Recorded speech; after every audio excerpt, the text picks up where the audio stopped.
হামলা, গণহত্যা, খাদ্য অবরোধ, দখলদারির পর এবার ফিলিস্তিনিদের বিরুদ্ধে পানিকে অস্ত্র হিসেবে ব্যবহার করছে ইসরায়েল।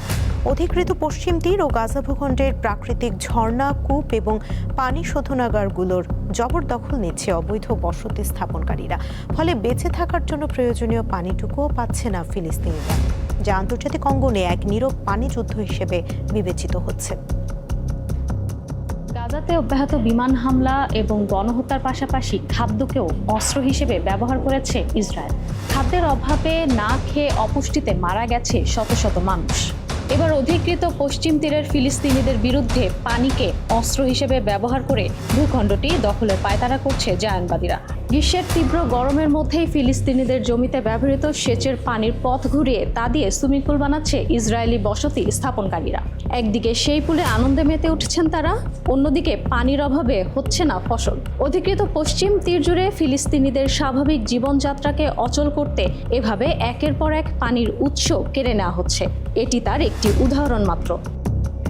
উত্তর জর্ডান উপত্যকার নিকটবর্তী ফাসাইল পানির ফোয়ারা স্থানীয় গ্রামবাসীদের জীবনযাত্রার একমাত্র চালিকা শক্তি ছিল এই পানির ফোয়ারাটি। খাবার, কর্মসংস্থান ও বাসাবাড়িতে মেটানো অনিয়মিত ইসরায়েলি পানির সরবরাহের ঘাটতি পূরণে বহু প্রজন্ম ধরে এর ওপর নির্ভর করে আসছে তারা। কিন্তু গত জুনে ইসরায়েলি বসতি স্থাপনকারীরা সেচের পাইপলাইন দখল করে নেয় এবং সেই পানি একটি প্রত্নতাত্ত্বিক স্থানের প্রাচীন পুলে প্রবাহিত করতে শুরু করে। পুলটির চারপাশে একটি বিনোদন পার্ক তৈরির কাজ করছে ইসরায়েল।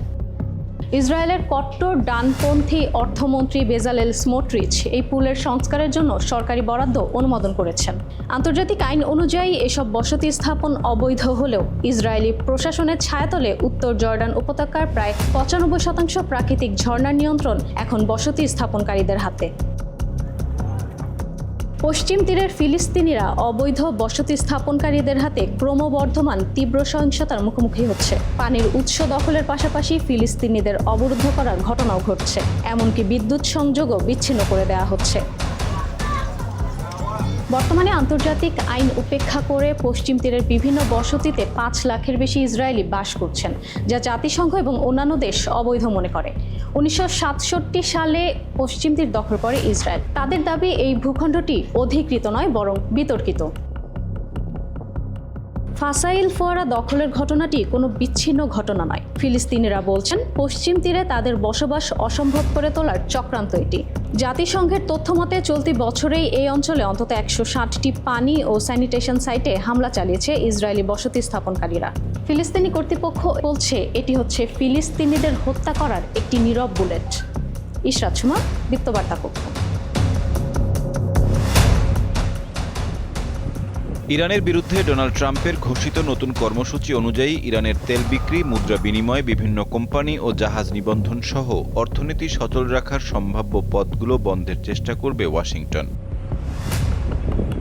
শুধু ইরানই নয়, দেশটিকে অর্থনৈতিকভাবে সহায়তা করা অন্যান্য দেশকেও সতর্ক করেছে ওয়াশিংটন। যুক্তরাষ্ট্রের অর্থমন্ত্রী স্কট বেসেন্ট বলেছেন, ইরানকে সহায়তা করলে বন্ধু বা প্রতিপক্ষ কাউকেই ছাড় দেওয়া হবে না। এতে ইরানের বড় জ্বালানি ক্রেতা চীন ও ভারত চাপের মুখে পড়ার সম্ভাবনা রয়েছে।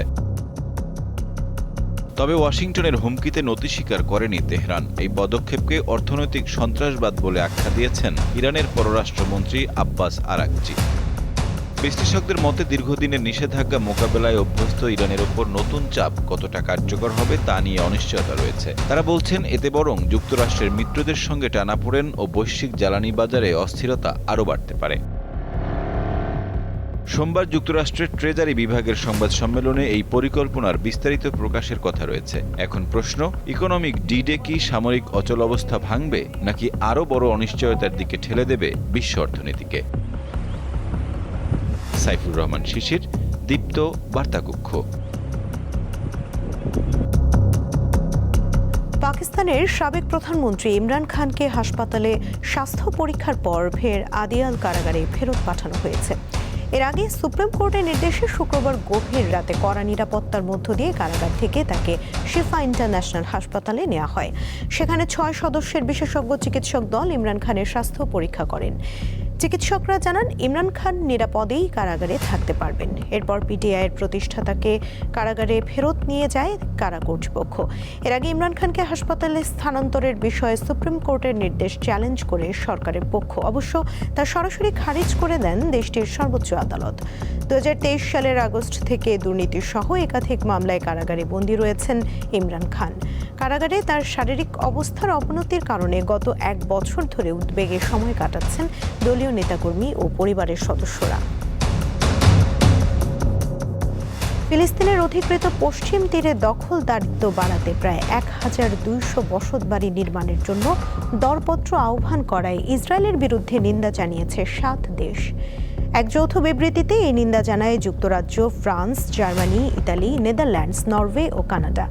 এতে বলা হয়, অধিকৃত পশ্চিম তীরে কৌশলগতভাবে গুরুত্বপূর্ণ E1 এলাকায় ইসরায়েলের বসতি স্থাপনের সিদ্ধান্ত অগ্রহণযোগ্য ও বেআইনি। এর ফলে বহুল আলোচিত দ্বিরাষ্ট্র বাস্তবায়নের সম্ভাবনাও মারাত্মকভাবে বাধাগ্রস্ত হবে। এই অবস্থায় এই প্রকল্প বাস্তবায়নের পথ থেকে অবিলম্বে সরে আসতে ইসরায়েলের প্রতি আহ্বান জানিয়েছে দেশগুলো।